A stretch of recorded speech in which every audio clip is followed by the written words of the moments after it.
In the early 1990s, children's television was a largely risk-averse landscape.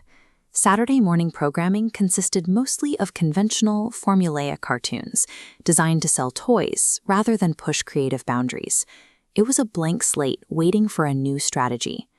On December 5, 1991, media executive Ted Turner executed a highly calculated acquisition. After a fierce bidding war against MCA Universal and Hallmark Cards, Turner Broadcasting Systems secured Hanna-Barbera Productions for $320 million. The deal brought the prolific studio founded by William Hanna and Joseph Barbera into Turner's portfolio. More importantly, it transferred ownership of their massive back catalog, granting Turner immediate control over 8,500 hours of legacy animated programming. This bar chart illustrates the scale of the acquisition. Compared to standard network programming libraries of the era, the 8,500-hour volume instantly established the largest cartoon library ever assembled under a single corporate roof. Securing this massive, ready-to-air inventory guaranteed an immediate monopoly on animated syndication. It provided the exact infrastructure required to launch and sustain a continuous 24-hour television network.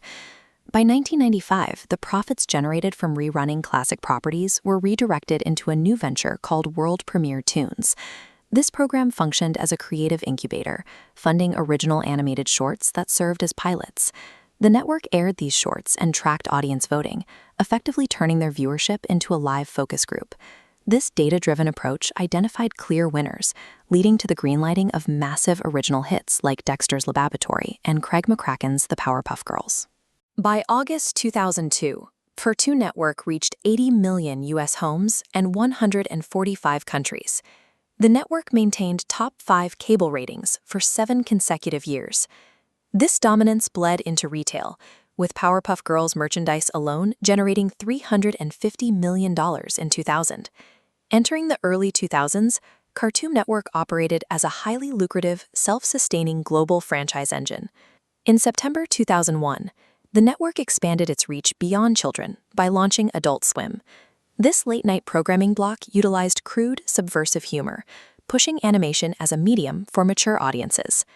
The first quarter of 2001 delivered the highest primetime ratings in the network's history, capturing double-digit increases across key demographics and solidifying a distinct, edgy brand identity. However, this peak in viewership coincided with a massive corporate restructuring. Following Turner Broadcasting's earlier merger with Time Warner, the parent company was purchased by AOL, creating a sprawling, newly formed conglomerate. The new corporate architecture altered the chain of command. Network executives no longer reported directly to Ted Turner, stripping away the autonomy that had previously shielded the animation studio from broader corporate interference. By the fall of 2001, this structural shift claimed its first major casualty. Betty Cohen, the founding president who had overseen Cartoon Network since its launch, was forced out. The channel had transitioned from a creator-focused incubator to a subordinate line item within a massive corporate hierarchy. The structural layers required to approve new ideas would soon begin to suffocate them. Jim Samples assumed the presidency, bringing with him a revised strategy.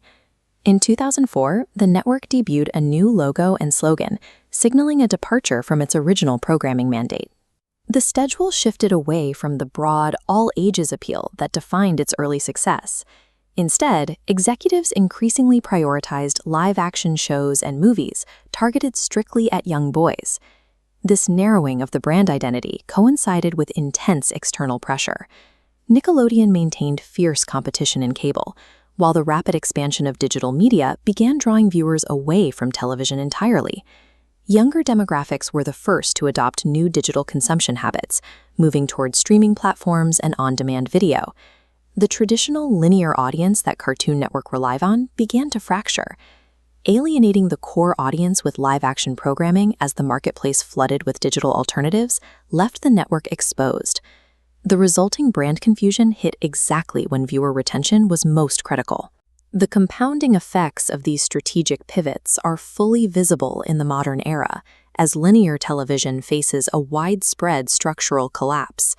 This area chart illustrates the financial toll.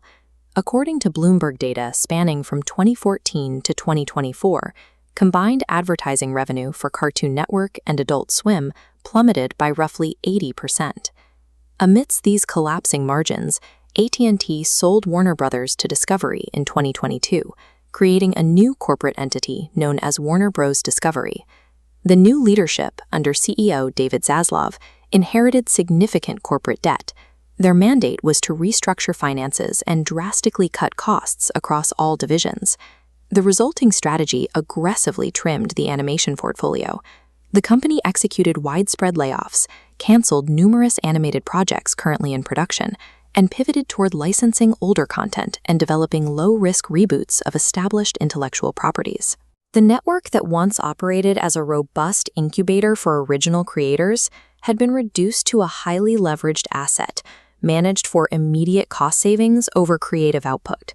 The financial cuts eventually manifested physically. In mid-2023, the iconic Cartoon Network Studios building in Burbank, California, was permanently closed. The remaining staff was relocated and absorbed into the broader Warner Bros. Animation division, dissolving the distinct studio culture that had driven the network's original programming for decades. The erasure extended to their digital footprint in August 2024, when CartoonNetwork.com, once a primary hub for free games and episodes, was shut down. A month later, the standalone Boomerang app was shuttered, and significant portions of Cartoon Network's legacy programming were quietly removed from the company's central streaming platform, Max. The aggressive acquisitions and vast asset consolidations that originally built the network's massive library were the exact same mechanical forces that eventually dismantled it. A series of corporate mergers and aggressive restructuring gutted the network's original infrastructure. Cartoon Network persists as a hollow relic, caught between audience nostalgia and the financial demands of its parent company.